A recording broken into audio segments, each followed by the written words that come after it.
Hi friends, வணக்கம். Welcome back to தமிழ்மித்ரன்.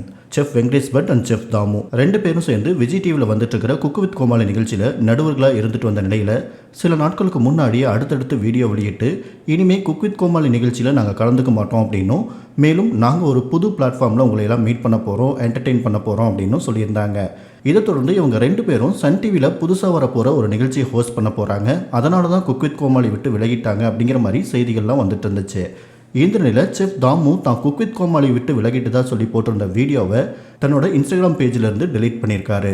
இதனால் ரசிகர்கள் பலரும் வெங்கடேஷ் பட் மட்டும்தான் விலகிட்டார் போல இருக்கு, ஆனால் செஃப் தாமு சார் நிகழ்ச்சிக்கு வருவார் அப்படிங்கிற மாதிரி கமெண்ட் பண்ணிட்டு இருந்தாங்க. இதை தொடர்ந்து தற்போது வெங்கடேஷ் பட் ஒரு போஸ்ட் போட்டிருக்காரு. அதில் அவர் என்ன சொல்லியிருக்காரு அப்படின்னா, பூனை கண்ணை மூடிடுச்சுன்னா உலகம் இருண்டுருமா, இணையத்தில் பதிவை நீக்கிட்டா உரைத்தது மறையுமோ, இதனால் உமக்கு கிடைப்பது எதுவாயினும் மகிழ்ச்சி என்றும் எனக்கே, சொல் தவறினாலும் நட்பு மாறாது அப்படின்னு வெங்கடேஷ் பட் சொல்லியிருக்காரு. செஃப் தாமு அண்ட் வெங்கடேஷ் பட் ரெண்டு பேரும் சேர்ந்து ஒரு நிகழ்ச்சியில் ஒர்க் பண்ணுற மாதிரி இருந்து கடைசியில் செஃப் தாமு மட்டும் அந்த புது நிகழ்ச்சியிலிருந்து விலகிட்ட மாதிரி தான் இருக்குது வெங்கடேஷ் பட் அவர்களுடைய போஸ்ட். தாமு அவர்கள் வீடியோ வெளியிட்டு டெலீட் பண்ணிட்டாரு.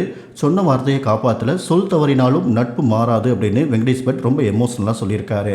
அதே போல் சன் டிவியில் தான் குக் வித் கோமாளி ஸ்டார்ட் ஆக போகுது, பல வருட நட்பு இப்படி ஆயிடுச்சு அப்படின்னு ரசிகர்கள் போட்டிருந்த கமெண்ட்ஸ் எல்லாம் வெங்கடேஷ் பட் லைக் பண்ணி கன்ஃபார்ம் பண்ணியிருக்காரு.